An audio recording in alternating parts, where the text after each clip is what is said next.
अगर आप लोगों को एग्जामिनेशन में क्वेश्चन ये पूछ लेता है कि ऐसा कौन सा इम्यूनोग्लोबुलिन है जो कि आप लोगों का मदर से फीटस को थ्रू प्लासेंटा ट्रांसफर होता है, या फिर क्वेश्चन अगर ऐसा पूछ लेता है कि ऐसा कौन सा इम्यूनोग्लोबुलिन है रीसेंट इन्फेक्शन के लिए आप लोग उसको डिटेक्ट करते हो, या फिर आप लोगों को ऐसा भी क्वेश्चन पूछा जा सकता है कि ऐसा कौन सा एंटीबॉडी है कि इन्फेक्शन के जस्ट स्टार्टिंग होने के बाद ही कौन सा हमारे बॉडी में इम्यूनोग्लोबुलिन स्टार्टिंग पे अपीयर होने लगता है।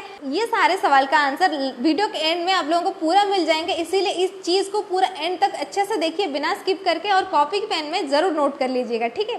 So in the last video lecture we have discussed about there are 5 classes of immunoglobulins. So first one is the IgG यानी immunoglobulin gamma, immunoglobulin mu, immunoglobulin delta, immunoglobulin alpha and finally immunoglobulin epsilon.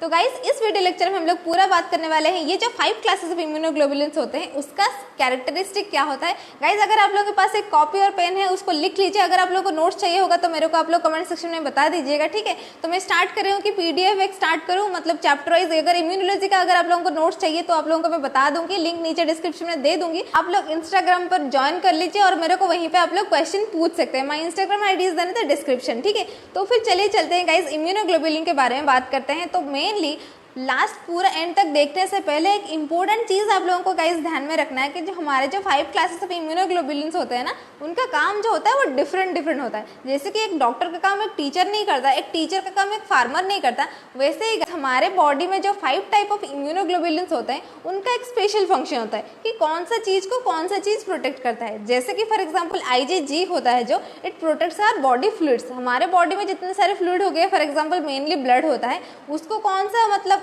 Antibody हमारा protect करता है, so that is called as the IgG। And next होता है आप लोगों का IgA, protects the body surfaces. इसका मेन प्रॉपर्टीज या फिर मेन फंक्शन जो होता है यही होता है कि हमारे बॉडी सरफेस को कौन सा इम्यूनोग्लोबुलिन प्रोटेक्ट करता है, so that is called as guys IgA। Next guys आप लोगों का आता है दैट इज द IgM। तो IgM क्या करता है ना, it protects our blood stream. Blood stream में अगर कोई भी इन्फेक्शन या फिर पैथोजन आ जाता है तो वहीं पे क्या करता है ना, IgM हमारे बॉडी को प्रोटेक्ट करता है, ठीक है। और नेक्स्ट आता है आप लोगों का IgD। So it is a recognition molecule and that is present in the surface of B lymphocytes guys. तो बी लिम्फोसाइट, टी लिम्फोसाइट जो हमारे बॉडी में होते हैं, तो बी लिम्फोसाइट के सरफेस के ऊपर एक रिकॉग्निशन मॉलिक्यूल के हिसाब से हमारा जो IgD होता है ना, यही प्रेजेंट रहता है। एंड नेक्स्ट फाइनली होता है आप लोगों का guys IgE। So that is the immunoglobulin E। तो इसका काम यही होता है कि it mediates in hyper sensitivity. तो हाइपर सेंसिटिविटी गाइस आप लोगों को पता होगा कि it is A allergic reaction. तो एलर्जिक रिएक्शन के टाइम पे हमारे बॉडी में कौन सा एंटीबॉडी पहले काम करता है, सो दैट इज IgE। तो ये होते हैं guys special properties of 5 classes of immunoglobulin.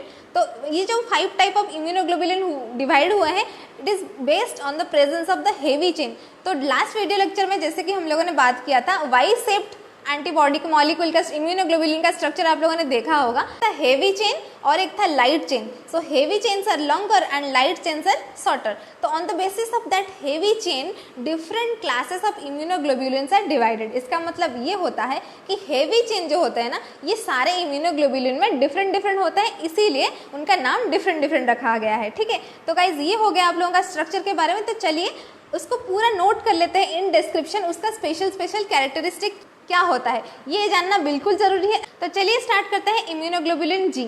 तो ये होता है गाइस मेजर सीरम इम्यूनोग्लोबुलिन। तो सीरम के अंदर में 80% ऑफ द इम्यूनोग्लोबुलिन ना यही IgG ही होते हैं। एंड इसका मेन इंपॉर्टेंट चीज़ ये है, इसका हाफ लाइफ जो है ना वो है 23 डेज। गाइस आप लोग बिलीव भी नहीं करोगे, it is the longest life span. जितने सारे इम्यूनोग्लोबुलिन्स हमारे बॉडी के अंदर में प्रेजेंट होते हैं गाइस, इसका सबसे लॉन्गेस्ट है, दैट इज द 23 डेज इसका हाफ लाइफ होता है। And the main characteristic of this immunoglobulin G is this is the one and only immunoglobulin which is transferred from the mother to the fetus through placenta। Guys आप लोगों को पता है mother जो होता है ना वो मतलब सब कुछ अपने बच्चे के लिए कर सकते हैं, और यहाँ पे आप लोग देख लो इम्यूनिटी भी मदर से ही प्रोवाइड होता है थ्रू प्लासेंटा। मतलब जब तक आप पैदा भी नहीं होते हो ना, उससे पहले आप लोगों को इम्यूनिटी प्रोवाइड किया जा रहा है। So this is the one and only immunoglobulin that is the IgG, ठीक है।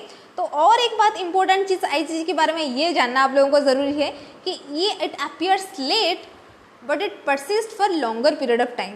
मतलब लेट तो आता है, लेट कमर तो है IgG, 80% होने के बाद भी ये लेट ही आता है इन्फेक्शन के बाद, लेकिन अगर आगे जाएगा ना तो it will persist for longer period of time. तो आप लोग ये पूछोगे तो ऐसा कौन सा इम्यूनोग्लोबुलिन है जो कि पहले आता है, उसके बाद इम्यूनोग्लोबुलिन जी तो लेट आता है ना, तो पहला ऐसा कौन सा इम्यूनोग्लोबुलिन होता है जो कि पहले आता है, उसको देख के हम लोग पता कर सकते हैं यही इम्यूनोग्लोबुलिन जो है ना वो रिसेंट इन्फेक्शन को तुरंत ही आप लोगों का बॉडी में प्रोड्यूस हो जाता है। So that is called as guys IgM।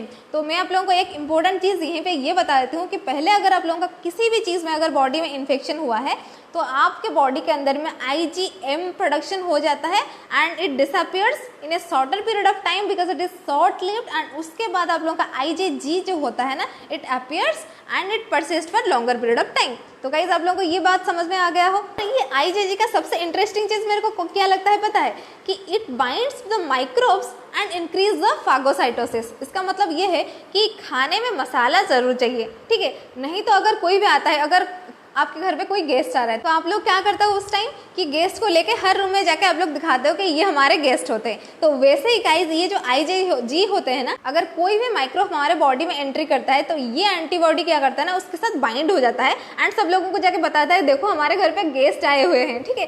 तो इससे क्या होता है ना सारे जो मतलब फागोसाइटिक सेल्स है उनको पता चल जाता है कि फॉरेन पार्टिकल्स कुछ आया है जिसको हम लोगों को फागोसाइट करना है, ठीक है। सो इट इंक्रीजेस और इट एनहांसेस द फागोसाइटोसिस, जो कि बहुत ही इंटरेस्टिंग लगता है मेरे को गाइज, मेरे को भी लगता है आप लोगों को भी बहुत ही इंटरेस्टिंग लगा होगा कि ऐसा मतलब ऐसा इम्यूनोग्लोबुलिन है जो कि एंटीजन को पकड़ के लाता है और फागोसाइटोसिस के लिए हेल्प करता है, ठीक है। ये होता है गाइज इम्यूनोग्लोबुलिन जी और इसका 4 सब क्लासेस होते हैं IgG1, IgG2, IgG3 and IgG4।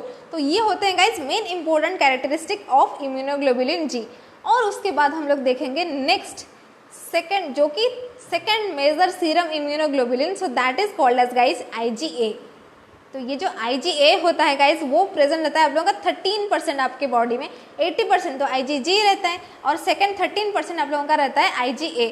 तो ये जो IgA होता है ना ये 2 टाइप से डिवाइड हुआ है, एक तो होता है सीरम इम्यूनोग्लोबुलिन A और एक होता है सिक्रेटरी IgA, ठीक। सीरम IgA जो होता है वो मोनोमरिक होता है और जो सिक्रेटरी IgA होता है वो होता है डाइमरिक, ठीक है, उससे कोई लेना देना हमको नहीं है। लेकिन और इसका हाफ लाइफ जो होता है गाइज ये होता है 6 to 8 डेज के बीच में, 23 डेज होता है आप लोगों का IgG का, वैसे आप लोगों का 6 to 8 डेज रहता है IgA का। और उसके बाद इसका इंपॉर्टेंट चीज़ ये है ये कहाँ कहाँ पे प्रेजेंट होता है, it present in your body secretions. For example जैसे कि आप लोगों का हो गया कोलेस्ट्रॉम, नाजल फ्लूइड, आप लोगों का स्वेट के अंदर में, टीयर्स के अंदर में, सलाइवे के अंदर में, मिल्क के अंदर में, या फिर आप लोग बोल सकते हो कि respiratory, intestinal as well as genito urinal secretions जितने सारे होते हैं ना हमारे बॉडी का सिक्रेशंस जैसे होते हैं जितने होते हैं वो सारे जगह पे हम लोगों को यही IgA ही मिलेगा। ये इम्यूनोग्लोबुलिन A जो होता है वो बॉडी सिक्रेशन के अंदर में प्रेजेंट होता है, ठीक है। तो गाइज इसका मेन जो इंपॉर्टेंट काम जब मैं बताई थी आप लोगों को इसका काम यही होता है, so it protects mucous membranes against the microorganisms, because ये म्यूकोसल सरफेस पे ना एक एंटीबॉडी का पेस्ट बना लेता है ताकि जितने भी सारे फॉरेन पार्टिकल्स या फिर पैथोजेंस या फिर माइक्रो ऑर्गेनिजम्स आते हैं वो एंट्री नहीं कर पाएंगे, ठीक है। तो यही होता है गाइज IgA का स्पेशल कैरेक्टरिस्टिक। और इसका जो होता है 2 सब क्लासेस होता है IgA1 एंड IgA2, ठीक है। तो इम्यूनोग्लोबुलिन जी का होता है 4 सब क्लासेस वैरेज IgA का होता है आप लोगों का 2 सब क्लासेस। एंड नेक्स्ट चलिए देखते हैं हम लोग third type of immunoglobulin that is the immunoglobulin mu यानी IgM के बारे में। तो ये जो IgM होता है ना ये पेंटामोरिक होता है, it is A vigour molecule, heavy molecule आप लोग बोल सकते हो। ये हेवी मॉलिक्यूल इसलिए है क्योंकि ये 5 इम्यूनोग्लोबुलिन सबयूनिट से बना हुआ है और उसके अंदर में एक J चेन भी प्रेजेंट होता है। गाइज ये भी क्वेश्चन में पूछा जाता है ऐसा कौन सा इम्यूनोग्लोबुलिन है जिसके अंदर में J चेन प्रेजेंट होता है। गाइज यही इम्यूनोग्लोबुलिन M के अंदर में आप लोगों का J चेन प्रेजेंट होता है and this is a heavy molecule, so it is इसको आप लोग मिलियनर मॉलिक्यूल भी बोल सकते हो। तो MCQ में ये क्वेश्चन भी आता है who is the millionaire immunoglobulin and आप लोगों को वहीं पे लिखना है गाइज IgM, इसमें कंफ्यूजन वाली बात कुछ भी नहीं है, ठीक है। तो ये हो गया मिलियनर मॉलिक्यूल, तो उसके बारे में थोड़ा डिस्क्राइब करते हैं। Constitutes about 5 to 8% of serum immunoglobulin and इसका हाफ लाइफ होता है गाइज ओनली 5 डेज। और इसका स्पेशल कैरेक्टरिस्टिक ये है this is the earliest synthesised immunoglobulin which is produced in 20 weeks of foetal life. तो फीटस को जब 20 वीक्स होता है ना, उसके अंदर में IgM जो होता है ये इम्यूनोग्लोबुलिन प्रोडक्शन हो जाता है। It appears early in recent infection. अगर कुछ भी रिसेंट इन्फेक्शन हुआ हो तो पहले आप लोगों का IgM आ जाता है। लेकिन सबसे इम्पोर्टेंट बात यहाँ पे ये आप लोगों को ध्यान पे रखना है कि IgG जो होता है वो ट्रांसफर होता है from mother to the foetus, लेकिन IgM वो जो प्लेसेंटल बैरियर को क्रॉस नहीं कर पाता है। इसीलिए अगर न्यूली बॉर्न बेबी में आप लोगों का IgM दिखाई देता है, इसका मतलब ये होता है कि वो बेबी को कॉन्जेनिटल इन्फेक्शन, HIV, सिफिलिस या फिर टॉक्सोप्लाज्मासिस ऐसे कुछ इन्फेक्शन हो सकते हैं। नहीं तो IgM जो होता है वो प्लेसेंटा क्रॉस करके नहीं आएगा, इसीलिए वो जो फीटस के अंदर में IgM प्रोडक्शन हो गया है। तो ये इंपॉर्टेंट चीज़ आप लोगों को ध्यान पर रखना है। तो इसका कितने सारे सब क्लासेस होते हैं? इसके भी 2 सब क्लासेस होते हैं गाइस, IgM1 एंड IgM2। तो जैसे कि मैं बता चुकी हूँ कि रीसेंट इन्फेक्शन के बाद IgM ही पहले प्रोडक्शन होता है, पहले अपीयर होता है और उसके बाद ये डिसअपीयर हो जाता है। उसके बाद IgG आता है जो कि लेट आता है लेकिन persist for longer period of time. इसीलिए अगर रिसेंट इन्फेक्शन आप लोगों को जानना हो तो आप लोग IgM टेस्ट करवा सकते हो। अगर IgM पॉजिटिव आ रहा है इसका मतलब रिसेंट इन्फेक्शन अभी हुआ है, ठीक है। तो ये भी एक इम्पोर्टेंट टूल है, आप लोगों को एज ए लेबोरेटरी टेक्नीशियन ध्यान में रखना है कि ये चीज़ होता है। चलिए गाइज नेक्स्ट इम्यूनोग्लोबुलिन के बारे में बात करते हैं। नेक्स्ट इम्यूनोग्लोबुलिन है IgD यानी इम्यूनोग्लोबुलिन डेल्टा के बारे में। तो ये जो इम्यूनोग्लोबुलिन डेल्टा होता है ना guys, it is similar to that of the immunoglobulin G। Structurally ये सिमिलर लगता है लेकिन सिमिलर है नहीं, क्योंकि इसका जो है बहुत ही interesting fact about this IgD is ये क्या करता है ना, ये बैठा रहता है। ये कहाँ पे बैठेगा? ये जो हमारे बॉडी के बी लिम्फोसाइट्स होते हैं ना, ये वहीं के रिसेप्शन एरिया में बैठता है और ये देखता है कि कोई भी एंटीजन आ गया हो, तो इसीलिए ये प्रेजेंट रहता है ऑन स्टिमुलेटेड बी लिम्फोसाइट के ऊपर और वहाँ पे रिसेप्शन पे चेक करता रहता है कि कौन आ रहा है, कौन सा एंटीजन आया है, कौन सा पैथोजन, कौन सा फॉरेन पार्टिकल आ रहा है। ये क्या करता है ना, वहीं पे बैठ के उसको डिटेक्ट करता है। It acts as a recognition site. ये रिकॉग्नाइज करता है कि यही एंटीजन आया है। तो इसका काम होता है गाइज ये, और इसका 2 सब क्लासेस होते हैं, IgD1 as well as IgD2। काम छोटा ही है इसका, लेकिन ये भी एक टाइप का इम्यूनोग्लोबुलिन होता है। तो नेक्स्ट होता है फाइनल इम्यूनोग्लोबुलिन गाइज। तो ये होता है IgE यानी इम्यूनोग्लोबुलिन E, इम्यूनोग्लोबुलिन एप्सिलॉन।